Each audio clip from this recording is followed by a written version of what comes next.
कि हमारे साथ आओ, किसी के भी साथ जाओ, एक साथ जाओ। अभी नागपुर में एक बड़ी सभा हुई जिसमें विनाचार्य और आकाश लामा दोनों एक साथ आ गए हैं। बड़ी खबर थी। आ गए हैं ये लोग, आ गए। उनको समझ आ रहा है कि हम जो अलग रहने से कोई फायदा नहीं है, एक साथ मिलना पड़ेगा।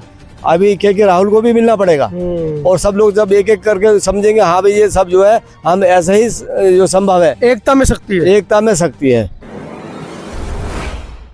बहुत दिनों बाद आज दिल्ली जंतर मंतर पर पहुंचा हूं। लगभग 5 या 6 महीने हो गए हैं और यहाँ पर पहुंचने का एक उद्देश्य है। हमारे पूज्य भंते नागराज जी महाबोधि महाविहार को लेकर प्रदर्शन कर रहे थे। हालांकि सुबह की इनकी परमिशन थी, लेकिन मुझे लेट पता चला ग्रुप में, तो मैंने भंते जी से आग्रह किया कि भंते जी ज़रा आप रुक जाइएगा, मैं रास्ते में पहुँच रहा हूँ। अब मैं पहुँचा हूँ तो तभी तमाम लोग जो हैं वो धरना प्रदर्शन ख़त्म कर जा चुके हैं। लेकिन एक बड़ी बात है कि कम से कम दिल्ली से महाबोधि महाविहार बोध गया मामले पर आवाज़ उठाने किसी ने तो सोचा इस बारे में कि हम दिल्ली से आवाज़ उठाते। भंते जी क्या मकसद था दिल्ली आने का? 1949 एक्ट को समाप्त करने का जी, और उसके विषय में जगह जगह पे धरना चल रहा है और काफ़ी समय से चल रहा है। उसको लेके हमारे लोग कुछ गया में हैं, कुछ गया से बाहर है, नागपुर में है, कुछ कहीं पर है। हम लोग जा रहे हैं, छोटी छोटी गांव में जा रहे हैं, वहाँ पे लोगों को मोटिवेशन दे रहे हैं। और 31 तारीख को एक प्रोग्राम था वहाँ पे जो ITO पे वो ऑडिटोरियम में है, प्यारेलाल ऑडिटोरियम में था। प्यारेलाल ऑडिटोरियम में वहाँ पे 1000 लोग आए थे और जगह पे। इसीलिए हमने सोचा कि अपना मैसेज, हमारा 2 मैसेज थे। पहला मैसेज तो बोध गया मुक्ति आंदोलन को लेकर था, एक दूसरा मेरा पर्सनल मैटर था। जी जी जी जी। तो क्या लग रहा है भंते, 250 दिन के करीब हो गए हैं बोध गया में। अब तो आकाश लामा जी ने बोध गया से निकलकर मशाल यात्रा भी शुरू कर दी है। उधर भंते के राहुल जी भी लगे हुए हैं इस मामले को लेकर। उधर भंते विनाचार्य भी पंचशील धम्मध्वज यात्रा लेकर मुंबई में घूम रहे हैं। क्या लग रहा है, सरकारों पर दबाव नहीं बना पा रहे हैं आप लोग? नहीं, सरकार पर दबाव बनाने का ना कारण ये है कि जितने भी लोग अपने लोग हैं वो एक मंच पे नहीं आ रहे, अलग अलग मंच बना लिया उन्होंने।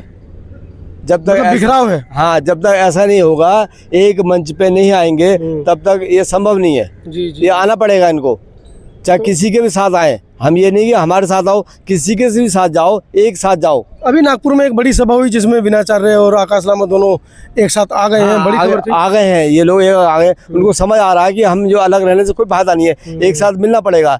अभी के राहुल को भी मिलना पड़ेगा और सब लोग जब एक एक करके समझेंगे हाँ भाई ये सब जो है हम ऐसा ही जो संभव है। एकता में शक्ति है। एकता में शक्ति है। हमारे साथ चंद्रबोधी जी हैं, महाराष्ट्र से, मुंबई से हैं। सर क्या लग रहा है आपको इस पूरे आंदोलन को देखकर? इस आंदोलन को ये लग रहा है कि सरकार कोई भी हमें देख रही नहीं है, हमारे पे नज़रअंदाज कर रही है। इसलिए अभी भंते प्रज्ञानंद जी, भंते न्याय ज्ञान ज्योति जी, इन्होंने अभी ये डिसीजन लिया है कि अभी हम जनता के अदालत में जाएंगे और इस जनता के अदालत में जाके इस मामले को सॉल्व करेंगे, क्योंकि महाबोधि महामुक्ति विहार तो हमें कैसे भी करके मुक्त करना ही है। लेकिन पाले में जो बोल है वो बिहार सरकार में है। बिहार सरकार चाहे तो इसको एक रात में ख़त्म कर सकती है। लेकिन अभी जब लामा जी और बाकी की जो टीम गई थी, जब दिल्ली आई थी, तब इन्होंने इनको आश्वासन दिया था कि ये मुद्दा हम जल्दी से जल्दी ख़त्म कर देंगे। लेकिन इसके बाद में भी कुछ हुआ नहीं, क्योंकि लामा जी के कोई रिश्तेदार पार्लियामेंट में है, तो उन्होंने उनसे आश्वासन दिया था कि ये मुद्दा जो है ये मैं प्रधानमंत्री नरेंद्र मोदी जी से पहुंचाऊंगा और इसको सॉल्व करूंगा जल्दी से जल्दी। लेकिन ये कहानी हो गई हमारे लिए कि ये बौद्धों को मूर्ख बनाने की कहानी है। इसीलिए अभी जो डिसीजन चल रहा है कि जन जन तक जाकर हम जनता के अदालत से ये फैसला लेंगे और हमारे आस्था का मामला खड़ा करके, जैसे राम मंदिर का जो आस्था का मामला था, आस्था के नाम पे जो फैसला दिया गया, वैसे हमें भी हमारे आस्था के नाम पे इसका जल्दी से जल्दी फैसला दिया जाए और 1949 जो एक्ट है वो निरस्त किया जाए। तो भंते जी क्या अपील करना चाहेंगे समाज के लोगों से?